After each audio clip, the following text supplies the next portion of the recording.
And I'm like, you forget one thing. The president of the United States is the president of the United States. Mm-hmm. You need to take that to your state and your local officials. That's why this is so important that people educate themselves about their local government, what they can do within your community, within your churches that you're involved in, within the people that are your neighbors, and then, go out and vote at that level. Your local, your governor, your mayor, and then your state. Get to your state. That's so important.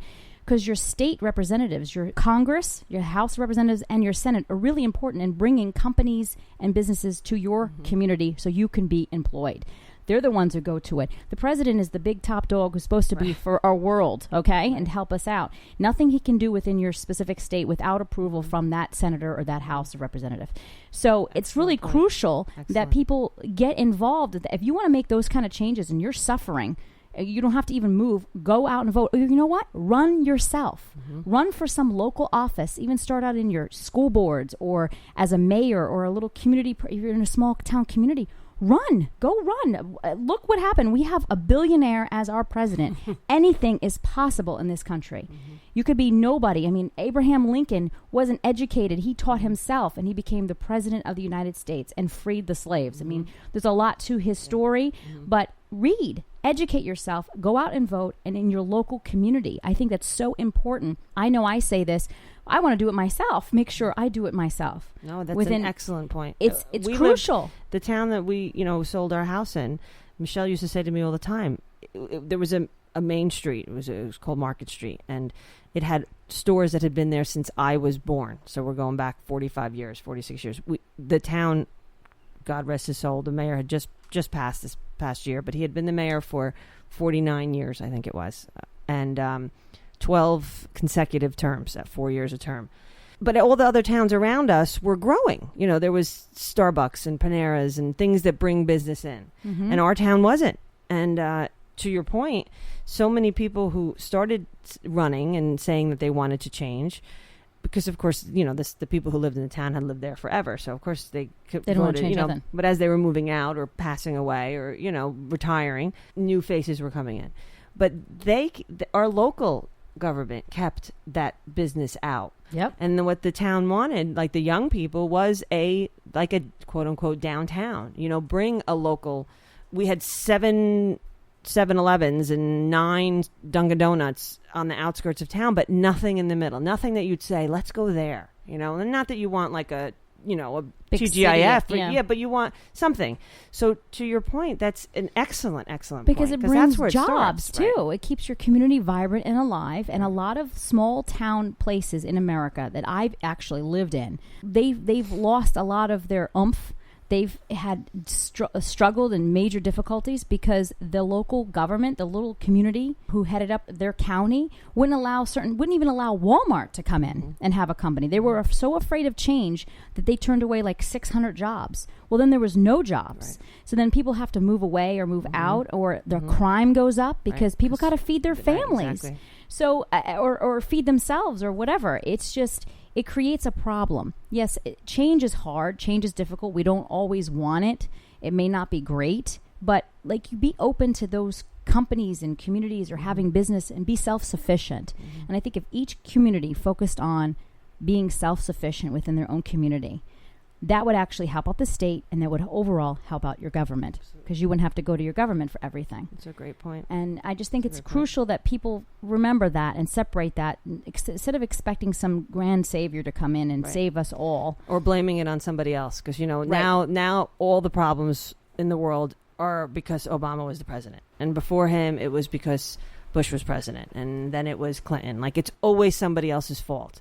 And I think one of the things that's been disheartening through this whole time is listening to so many people who are so quick to put the blame on somebody else.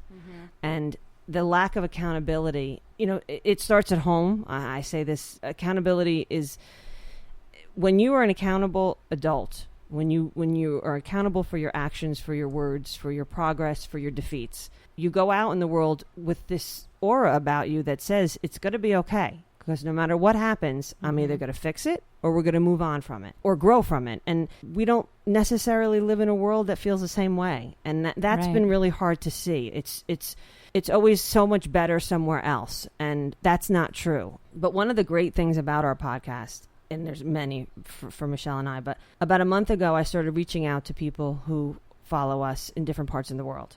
So Claire Lydon was one of them, who lives in England, and Karen Pike was another one who lives in Australia, just to name two. There was quite a few that we spoke to. But just to hear what they think of us, so to speak, like what their view of the United States, yeah, because being outside of we had been held, we were always the greatest nation in the world, and it was something to be proud of. And not saying that it's not now, but to hear what other people are thinking about it was really interesting. And that's one of the reasons why we wanted to talk about politics today. We don't necessarily want to talk about anything in particular, like we said, because by the time this airs, there's probably going to be 10 more things that have happened, between fake news and alternative facts. But what we really, really want to hear is people's ideas and views. And you can find us. Go to our website, thegirlshour.org. You could email us directly, thegirls@thegirlshour.com. Of course, Jen and I were very open to Twitter and Facebook at The Girls Hour. You can message us at The Girls Hour. Find us any which way. Send us your stories, your opinions, retweet. We're open and welcome to your opinions, and we'd love to hear from you, any of your feedback. We also each have our own email. It's Michele with 1L at thegirlshour.com, and mine is Jennifer at thegirlshour.com. We really want to know what you think and your thoughts, whether you're an American, a Canadian, Michele read the list the other day of the countries that listen to our show. Sadly, which is why I'll never be on Jeopardy, I didn't even know half of them. I didn't know some of them existed. I was like, how do I say this country? Yeah. What? So we obviously have a lot of listeners around the world. And we want to know, good or bad. And if you don't agree with us, that's okay, too. This is just our opinion. It's our thoughts. We're not shoving it down anybody's throat. This is not a political show. It's just it's a show that gives people a chance to share their feelings. And if you can give us an opinion and tell us why, we will love you for it. Because a lot of people just say, I don't like him or I don't like her. Or, I'm just so glad it's not Hillary. Yeah. Okay, that's great. Could you dig a little deeper than that? I know, not everything was the best choices, but sometimes you have to do what you can with what you're given. What was Rose's famous line? The lesser of the two evils is still an evil. It's still an evil. It's so crazy. So as we wrap up our show, I had as Michele was getting us online, something didn't go right today. She used a lot of curse words. I don't think any of them will air, and of course I just sat here singing because I know nothing about what's going on. Other than the fact that I could hear nothing in my earphones. We have two questions that we're putting out there, and we want to hear feedback on it, okay? One is, because I pulled a Julia Roberts Pretty Woman. I said, this isn't working. This is not on. Remember when she was at the opera? And she was like, mine are broken. These are broken. It's not on. I love her. Love a Julia Roberts. We want to know what your favorite Julia Roberts movie is. So that's a question. Mm-hmm. Okay. And the other thing I want to know is, who uses a Fitbit? Because Michele bought me one. I have it right here. My wire's broken, so I have to get a new one. But I want to just find out what your goals are. Because I spoke to someone at work the other day, and I was like, my goal is I was so proud of myself. I'm like, I'm getting so close to 10,000 steps, blah, blah, blah, blah, blah. She was like, what? I'm like, that's a lot? She goes, I don't go to bed till I reach 30.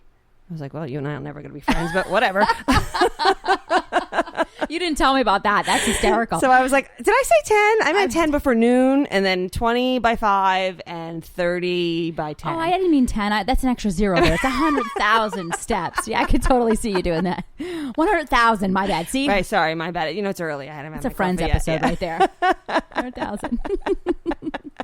Yeah, so much for the Fitbit. I bought that Fitbit for you. Something happened to the first one, remember? And I had to bring it back. Mm-hmm. I returned it. Mm-hmm. Boy, did I go through a lot to get you that Fitbit. And we're not allowed back in Target anymore. There's a big picture of her. Actually, it was Kohl's. Oh, it was Kohl's. I'm sorry. There's a big picture of Michele. I'm on the wall You see this woman call security. She almost pole vaulted over the counter to choke the lady.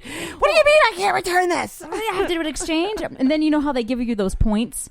Those points, mm-hmm. like Kohl's cash. Well, I was talking to the woman, and I go to leave, and I guess the Kohl's cash fell out of my purse in the aisle mm-hmm. there, and somebody stole it. They saw me drop it. They took it and kept it for themselves because it was cash, and they were cash. By the time I realized I had gone down the escalator realized I had dropped it, went back up. They were gone. I asked everybody there. No, everyone shook their head. No, I don't know. When I went to go cash out, and they told me that the Kohl's cash that I had dropped had been used like instantly. That person's out there. They stole my short money. And old? No, her name's Frankie Doyle. Well, we want to thank you all so much for listening to the Girls Hour and for all your support and for us being on hiatus. And please reach out to us. Find us, The Girls Hour. Go to our website. You could find our shows on iTunes, Spreaker, Stitcher, and SoundCloud. And they're on our website, thegirlshour.org. Twitter, Facebook, and Instagram, all at The Girls Hour. So thank you so much and have a great, great week. The Girls Hour with Jen and Michele.